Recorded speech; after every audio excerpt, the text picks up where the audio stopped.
पूरा बाजार हमारी वजह से ही चलता है और फिर भी लोग तमीज नहीं सीखते। ओ मैडम, आवाज नीचे जानती है किससे बात कर रही है? इंस्पेक्टर कालिया सिंह नाम है हमारा। यहां की हवा भी हमसे पूछ के चलती है और तू हमें कायदा सिखा रही है। कानून की वर्दी पहनी है आपने, गुंडों की नहीं।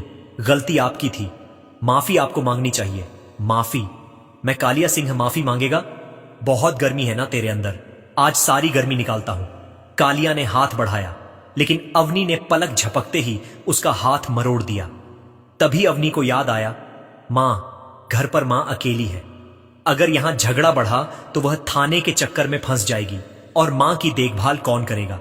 वैसे भी सिविल ड्रेस में किसी पुलिस वाले पर हाथ उठाना कानूनन गलत हो जाएगा, चाहे वह पुलिस वाला गलत ही क्यों ना हो।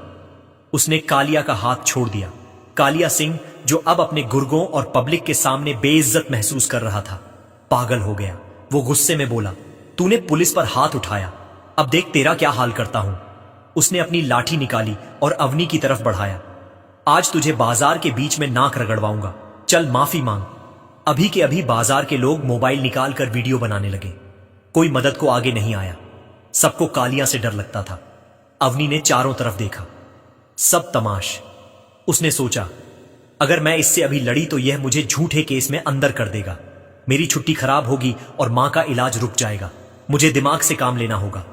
कालिया चिल्लाया, सुना नहीं, घुटने पर बैठ और माफी मांग, वरना तेरी स्कूटी जब्त और तुझे अभी जीप में डालकर ले जाऊंगा। फिर थाने में जो होगा वह तू सोच भी नहीं सकती। अवनी की मुट्ठियां भज गई। उसकी रगों में फौजी खून खल रहा था। वह उसे एक ही घूंसे में बेहोश कर सकती थी, लेकिन उसने एक लंबी सांस छोड़ी। उसे हार माननी होगी। जीतने के लिए उसकी नजर कालिया की वर्दी की जेब पर गई, जो थोड़ी खुली थी। उसके दिमाग में एक प्लान आया। उसके पास अपनी जेब में एक छोटा सा वायरलेस ब्लूटूथ डिवाइस बगिन था, जो वह अक्सर अपने ऑपरेशंस में इस्तेमाल करती थी और गलती से आज उसकी जीन्स की जेब में रह गया था।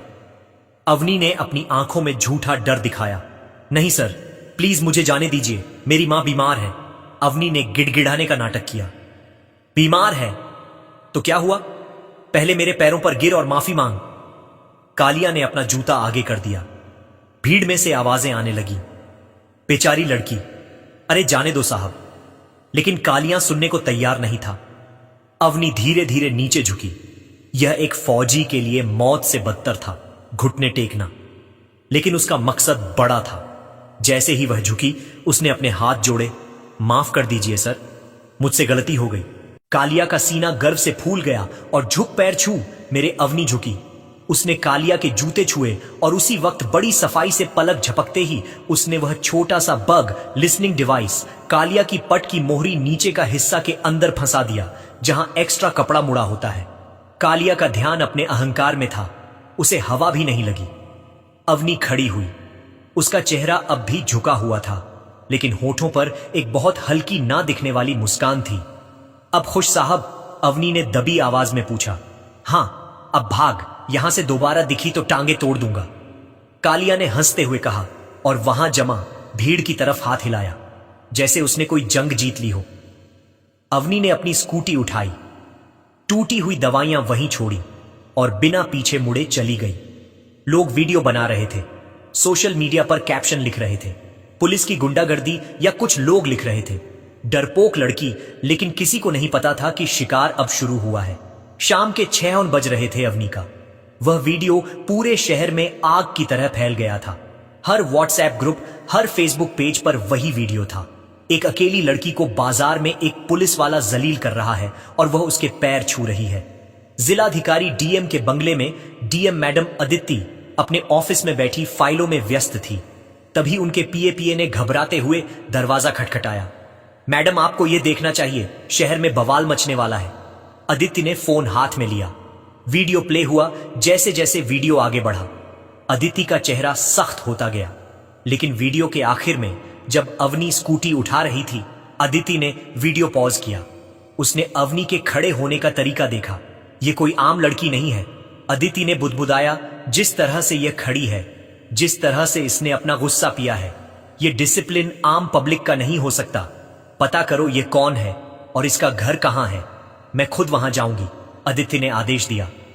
लेकिन मैडम, आप खुद, मैं किसी हवलदार को भेज देता हूं। पीए ने कहा। नहीं, जिस पुलिस ने यह हरकत की है उस पर भरोसा नहीं किया जा सकता। गाड़ी निकालो। शहर के एक पुराने थोड़े पिछड़े इलाके में एक छोटा सा घर था। प्लास्टर उखड़ा हुआ था लेकिन आंगन साफ सुथरा था। अवनी अभी घर के अंदर थी। उसने अपनी फौजी टी शर्ट और लोअर पहन लिया था। वह एक चारपाई के पास बैठी थी जिस पर एक बूढ़ी कमजोर औरत लेटी हुई थी। वह अवनी की मां थी। अवनी बेटा दवाई ले आई, मां ने खांसते हुए पूछा। अवनी का दिल भर आया। बाजार में जो हुआ वह याद आ गया। दवाइयां तो टूट गई थी लेकिन उसने मां को यह नहीं बताया। हां मां, बस अभी दे रही हूं, अवनी ने मुस्कुराते हुए कहा और रसोई में जाकर गर्म पानी और घर में बची हुई पुरानी गोली ले आई। वह मां का सिर अपनी गोद में रखकर उसे पानी पिला रही थी। बेटा, तू क्यों आई? इतनी दूर देश को तेरी जरूरत है। मां ने कहा, देश को मेरी जरूरत है मां, लेकिन मुझे आपकी जरूरत है। आप ठीक हो जाओ फिर मैं चली जाऊंगी, अवनी ने मां के माथे पर गीली पट्टी रखते हुए कहा। तभी बाहर एक गाड़ी रुकने की आवाज आई। नीली बत्ती वाली गाड़ी। अवनी चौंक गई। क्या वह कालिया सिंहा फिर आ गया? क्या वह घर तक आ पहुंचा? उसने पास ही रखी एक लोहे की रड को अपनी नजर में रखा और बाहर निकली। लेकिन बाहर पुलिस की जीप नहीं, डीएम की सफेद एम्बेसडर कार थी। गाड़ी से एक तेज तर्रार महिला उतरी। डीएम अदिति अवनी ने उन्हें देखा। वह समझ गई कि यह प्रशासन से है। अवनी ने सलीके से नमस्ते किया लेकिन सैल्यूट नहीं मारा क्योंकि वह सिविल में थी और सामने वाला अजनबी था। अजनबी जी, आप? अवनी ने पूछा। अदिति ने उसे ऊपर से नीचे तक देखा। मेरा नाम अदिति है, यहां की डीएम। मैंने तुम्हारा वीडियो देखा।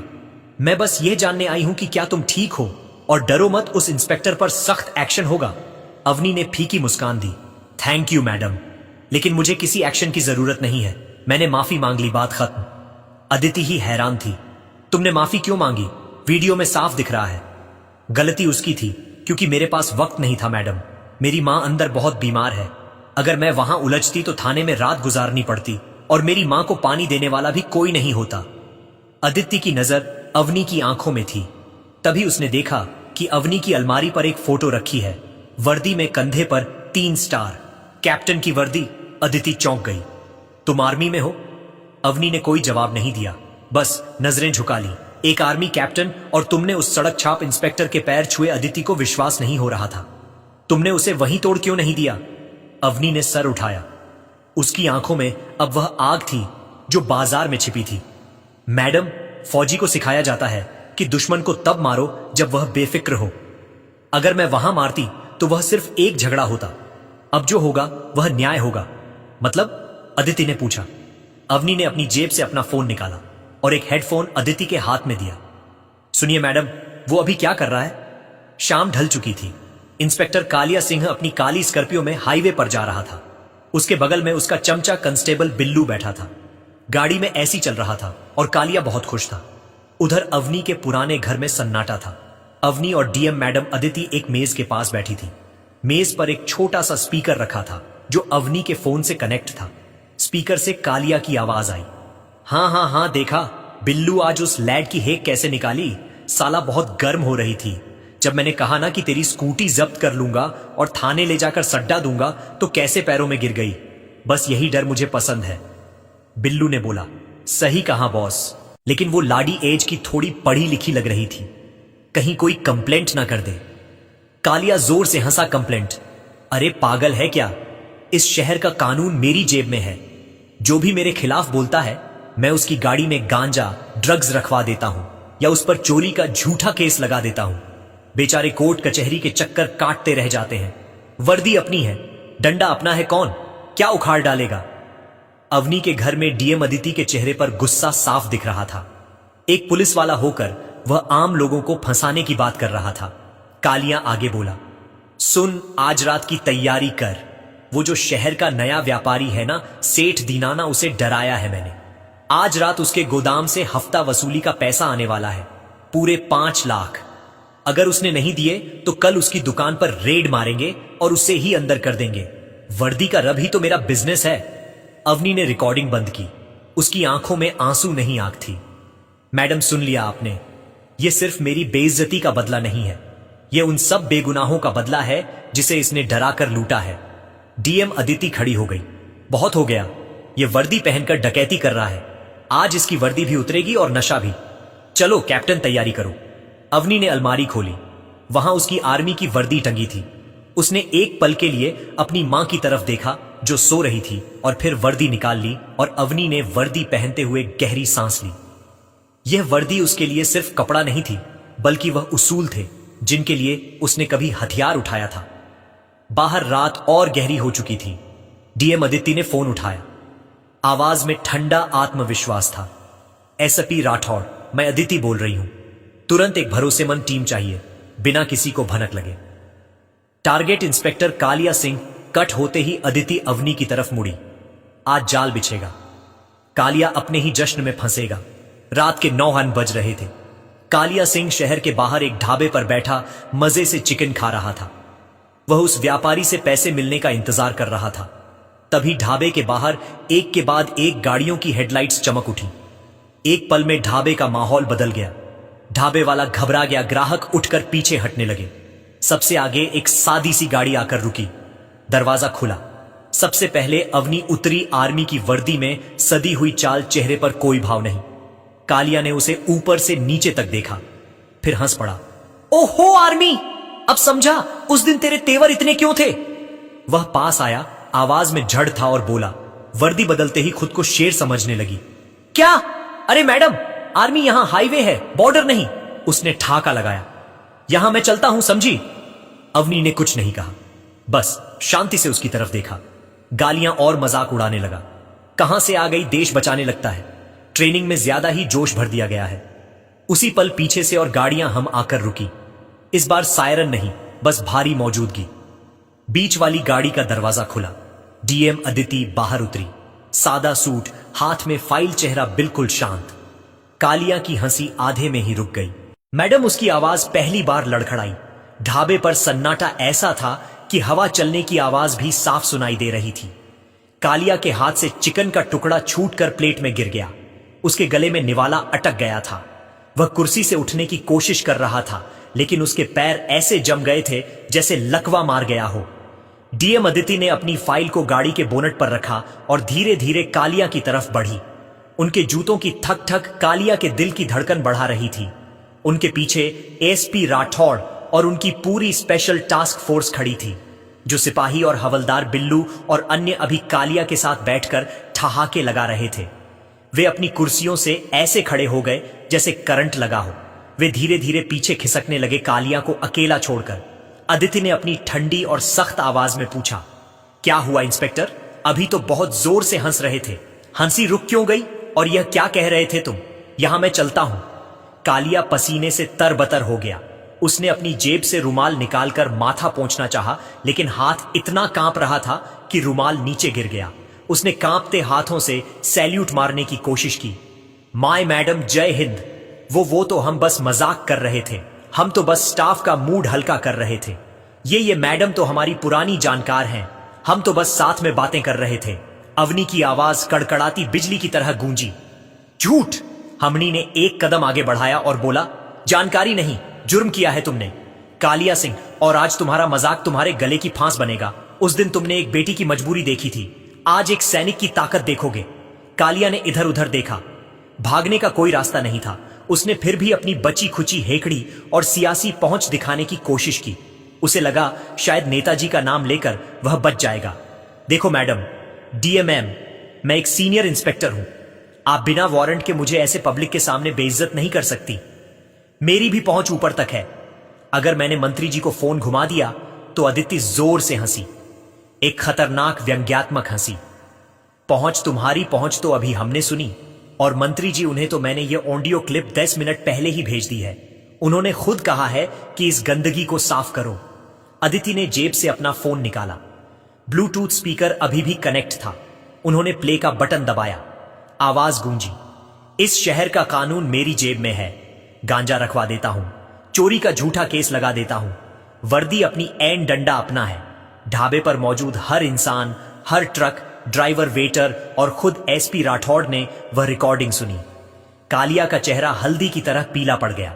उसके पैरों तले जमीन खिसक चुकी थी। वह जानता था कि यह उसकी अपनी आवाज है। उसका अपना अहंकार ही उसका गवाह बन गया था। विद्रोह और बिल्लू की गद्दारी।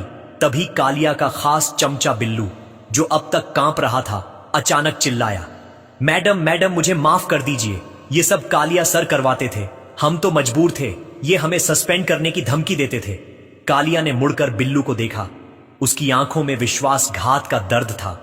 डूबते जहाज से चूहे सबसे पहले भागते हैं और आज कालिया का जहाज डूब चुका था। अदिति ने फोन बंद किया। ईएसपी राठौड़ अदिति ने आदेश दिया, सुना आपने, यह नमूना आपके डिपार्टमेंट का है। वर्दी पहनकर उगाही निर्दोषों को फंसाना और एक आर्मी ऑफिसर के साथ बदतमीजी, इसे अभी और इसी वक्त सस्पेंड किया जाता है। Yes ma'am. एसपी राठौड़ आगे बढ़े। उनके हाथ में हथकड़ी चमक रही थी। हिसाब अभी बाकी है। 1 मिनट सर। अवनी ने हाथ उठाकर एसपी को रोका। अरेस्ट करने से पहले कुछ पुराना हिसाब बाकी है। अवनी धीरे धीरे कालिया के बिल्कुल करीब गई। कालिया की नजरें झुक गई थीं। वह अवनी की आंखों में देखने की हिम्मत नहीं जुटा पा रहा था। उस दिन तुमने कहा था ना कि मेरी गर्मी निकालोगे, अवनी ने धीरे से पर भारी आवाज में कहा। तुमने मेरी मां की दवाइयां तोड़ी थी, तुमने मुझे बाजार के बीच जलील किया था। कालिया कुछ बोलने ही वाला था कि छटाक एक जोरदार थप्पड़ कालिया के गाल पर पड़ा। थप्पड़ इतना तेज था कि उसकी गूंज दूर तक गई। कालिया लड़खड़ाकर उसी कुर्सी पर जा गिरा जिस पर वह बैठकर अभी राजा बना हुआ था। ढाबे में मौजूद लोगों के रोंगटे खड़े हो गए। कुछ लोगों ने तो धीरे से ताली भी बजानी चाहिए, पर माहौल की गंभीरता देख रुक गए। अवनी ने कालिया के कॉलर को मुट्ठी में भी और उसे झटके से सीधा खड़ा किया। उस दिन तुमने मुझे झुकने पर मजबूर किया था क्योंकि मैं एक बेटी थी जो अपनी मां को बचाना चाहती थी, लेकिन आज मैं एक सैनिक हूं और एक सैनिक कभी अपनी वर्दी की बेइज्जती बर्दाश्त नहीं करता। तुमने खाकी वर्दी को गंदा किया है। कालिया। अवनी ने कालिया के कंधे पर लगे स्टार्स की तरफ हाथ बढ़ाया। यह वर्दी देश की सेवा के लिए मिलती है, गुंडागर्दी के लिए नहीं। तुम इसके लायक नहीं हो। झर्र एक झटके के साथ अवनी ने कालिया की वर्दी से उसके स्टार्स और नेम प्लेट नोच लिए। बटन टूटकर जमीन पर बिखर गए। यह सिर्फ स्टार्स का टूटना नहीं था, यह कालिया के अहंकार का टूटना था। कालिया अब पूरी तरह टूट चुका था। वह रियाने लगा। माफ कर दो मैडम, गलती हो गई। मेरे बीवी बच्चे हैं, मेरी नौकरी मत खाओ। मैं तुम्हारे पैर पड़ता हूं।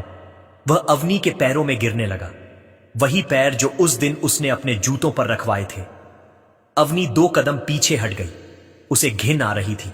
एक फौजी कभी किसी को पैरों में नहीं गिराता। कालिया, हम दुश्मन को भी सम्मान से मारते हैं, लेकिन तुम तो दुश्मन कहलाने लायक भी नहीं हो। तुम सिर्फ एक अपराधी हो। अवनी ने एसपी की तरफ देखा। इन्हें ले जाइए सर, अब यह कानून के हवाले है। कानून का डंडा और जनता का सुकून। पुलिस वालों ने कालिया को हथकड़ी पहनाई। लोहे की वह ठंडी हथकड़ी जो वह दूसरों को डराने के लिए इस्तेमाल करता था, आज उसी की कलाइयों में कस गई थी। बिल्लू और बाकी चमचे भी पकड़ लिए गए। जब पुलिस उसे घसीटते हुए जीप की तरफ ले जा रही थी, वहां खड़े ट्रक ड्राइवरों और ढाबे के कर्मचारियों ने भारत माता की जय के नारे लगाने शुरू कर दिए। यह शोर किसी भीड़ का नहीं, बल्कि दबे कुचले लोगों की आजादी का था। पुलिस की गाड़ियां कालिया को लेकर सायरन बजाती हुई अंधेरे में गायब हो गईं। ढाबे पर अब फिर से सन्नाटा था, लेकिन यह सन्नाटा डर का नहीं, सुकून का था। अदिति ने अवनी के कंधे पर हाथ रखा। उनकी आंखों में गर्व था। वेल डन कैप्टन, आज तुमने बता दिया कि असली पावर पद में नहीं, नियत में होती है। तुमने सिस्टम की गंदगी साफ करने में मेरी मदद की। अवनी ने हल्की मुस्कान के साथ अदिति को सैल्यूट किया। थैंक यू मैडम, अगर आप साथ ना देती तो शायद यह मुमकिन ना होता। सिस्टम में आप जैसे अफसरों की भी जरूरत है। अब जाओ, अदिति ने प्यार से कहा। तुम्हारी मां तुम्हारा इंतजार कर रही होंगी। और हां, मेरी गाड़ी की पिछली सीट पर देखो, शहर के बेस्ट हॉस्पिटल से मंगवाई गई दवाइयां रखी हैं। यह प्रशासन की तरफ से एक छोटी सी मदद है। अवनी की आंखें भर आईं। उसने अदिति का हाथ दबाया, दवाइयां उठाई और अपनी स्कूटी की तरफ एक बढ़ी। रात के 11 बज चुके थे। अवनी घर पहुंची। मां जाग रही थी। दरवाजे की तरफ टकटकी लगाई। अवनी ने दौड़कर मां को गले लगा लिया। वह फफ कर रो पड़ी। वह रोना जो उसने बाजार में रोका था, वह गुस्सा जो उसने कालिया के सामने दबाया था, सब मां की गोद में बह निकला। क्या हुआ बेटा, तू वर्दी में क्यों है? मां ने घबरा कर पूछा। अवनी ने आंसू पोंछे और मां को दवाई दी। कुछ नहीं मां, बस आज ड्यूटी पूरी करके आई हूं। अब शहर भी ठीक हो गया है, और तुम भी ठीक हो जाओगी। निष्कर्ष, बुराई चाहे कितनी भी ताकतवर क्यों ना हो, सच्चाई और अनुशासन के सामने उसे एक दिन घुटने टेकने ही पड़ते हैं। कालिया सिंह का अंत अवनी की एक नई शुरुआत थी। दोस्तों, हमें इस कहानी से यह गहरी सीख मिलती है कि धैर्य सबसे बड़ा हथियार है। अवनी ने बाजार में गुस्सा पी लिया क्योंकि वह जानती थी कि सही वक्त पर वार करना ज्यादा असरदार होता है। पद की गरिमा चाहे पुलिस हो या आर्मी वर्दी सेवा के लिए है, रब झाड़ने के लिए नहीं। विनम्रता, कमजोरी नहीं झुकने का मतलब हारना नहीं होता। कभी कभी एक शेर भी शिकार करने के लिए पीछे हटता है। दोस्तों, यह कहानी केवल मनोरंजन और शिक्षा के उद्देश्य से बनाई गई है। इसमें दिखाए गए सभी पात्र, घटनाएं और संवाद काल्पनिक हैं। किसी भी वास्तविक व्यक्ति, संस्था या घटना से इनका कोई संबंध नहीं है। कृपया इसे केवल कहानी के रूप में देखें और इसका आनंद लें।